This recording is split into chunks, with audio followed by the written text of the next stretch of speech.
Production.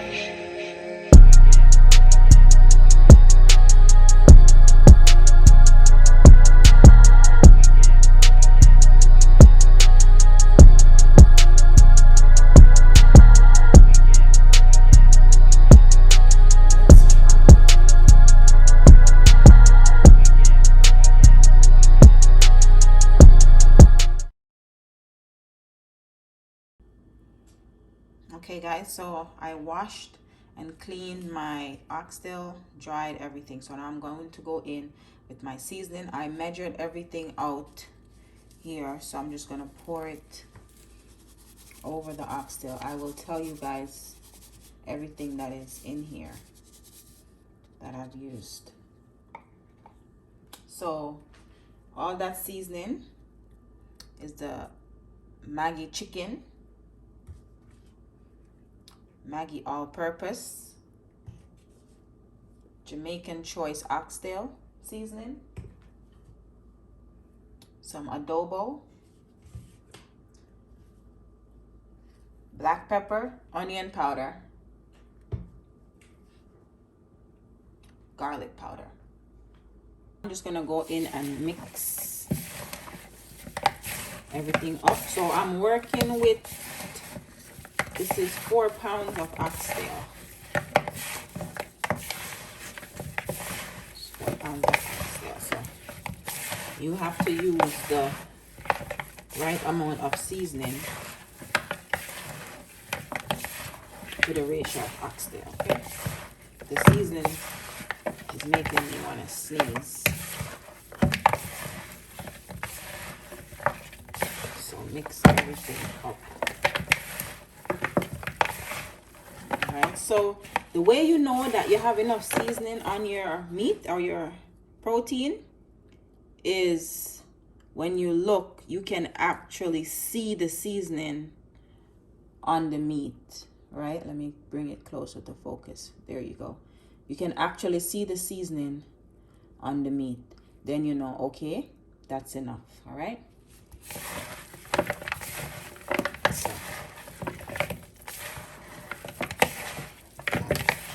there you have it. Now we're going in with our browning sauce.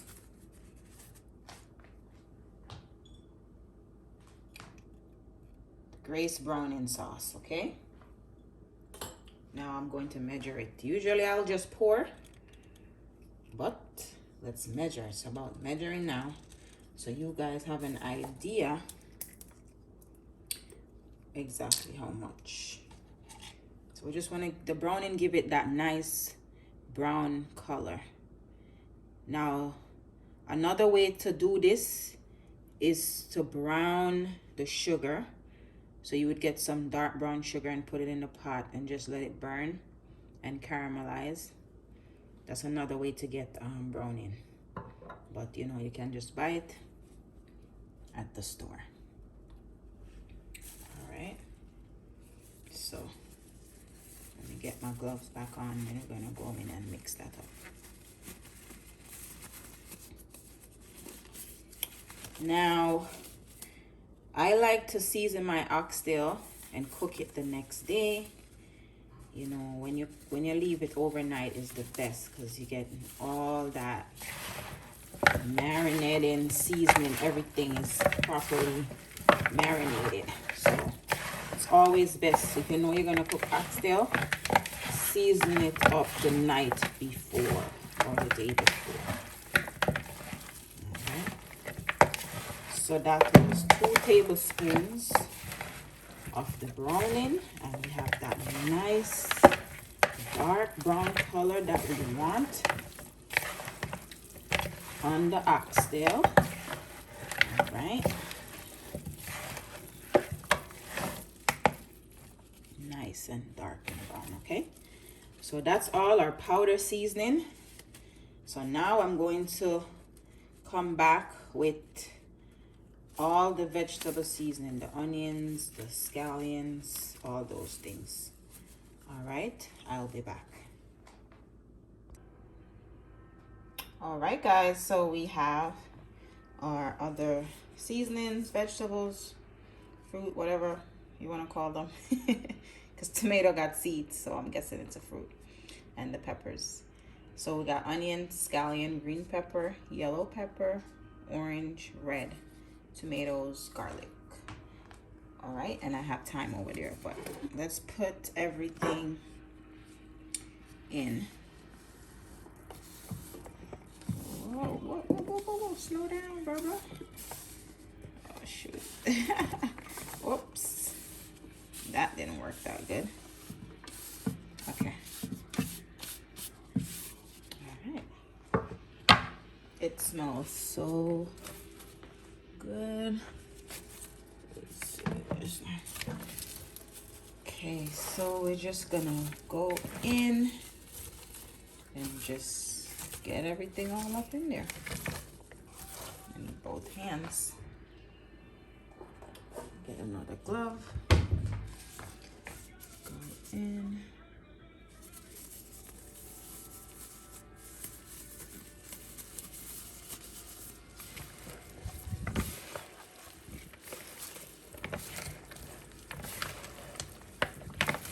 Mix it up.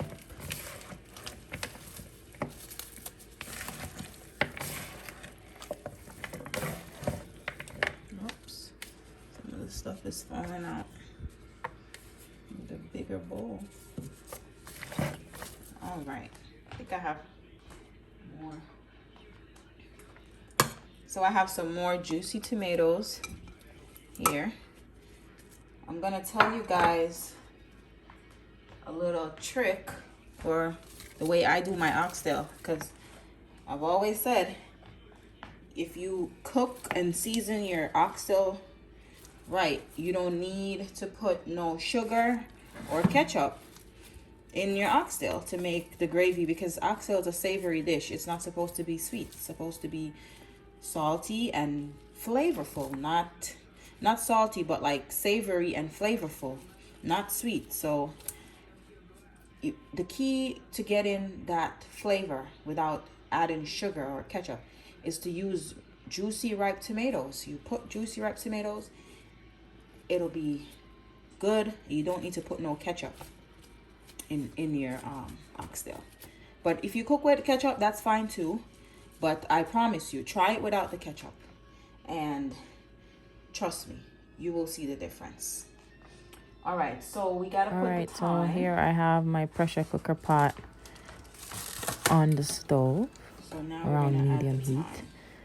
So I'm gonna add some oil into that. I can just rinse it real quick. Like around less than a quarter cup. All right, and I just drop the thyme on top like that. I'm gonna leave the oil. Now I would wrap this up and put it in the refrigerator overnight. Then I'll cook it the next day. The oil is hot. I'm gonna go in with the oxtail.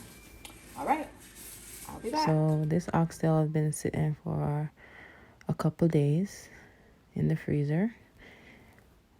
So all these videos are clippings that I put together. So just add your oxtail into your pot, because we're going to saute the oxtail first before we actually start to pressure it. Even if you're not using a pressure cooker and you're gonna cook your oxtail for 3-4 hours, I'm not about that life. But if you're about that life, you still have to saute the oxtail first before you add water to cook. All right, so just go in with your spoon and mix everything up, because what you're basically trying to do, it's like you're trying to give every pieces of oxtail a chance to kind of fry at the bottom of the oil, at the bottom of the pot, right? So this part of the process is going to be a lot of stirring and just cooking the oxtail, the first part, the saute. So it's going to be a lot of stirring going on. So just let it saute. All right, I'm going to be stirring again at this point.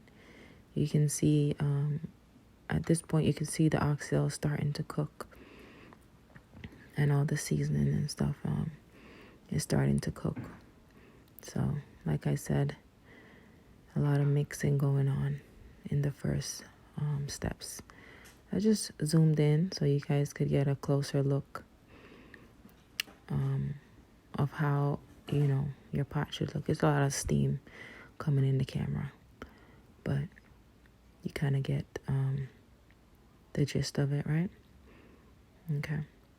So at this point, I'm done sauteing the oxtail. So I'm just giving it another mix. It's coming together real nice. I'm just going to show you guys. So it should look, I guess you can say, in the pre-cook stage. So your pot should look something like this. If you follow the steps directly. So just keep doing that. I'm boiling some water because we're going to go in with hot water. You don't want to go in with cold water because it's kind of slowing down the cooking process, which we don't want to do. So while your oxtail is sauteing, have some water boiling. All right, so at this point, I'm going in with my hot water. So you want to bring the water up above the oxtail, right? So just like right above the oxtail, you want to bring the water. So whatever pot you're using, just make sure that the water is just right above the level of the oxtail. All right, at this point, I'm just mixing it around. Get everything nice. It's a lot of stirring going on because you don't want the meat to stick to the bottom of the pot, which can happen. So just constant stirring. I'm going to cover it up and go in with the pressure in at this point. So just follow your basic pressure cooking rules. Okay. You need the little knob to cover the top.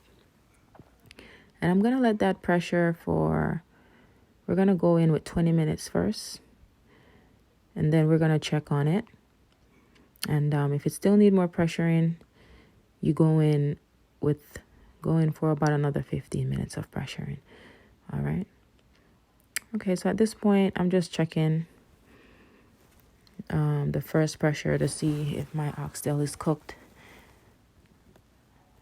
And it's not, so I'm going to cover it back up and let it pressure for about another 15, 20 minutes. My pressure cooker is kind of old, so if your pressure cooker works better, then that's good.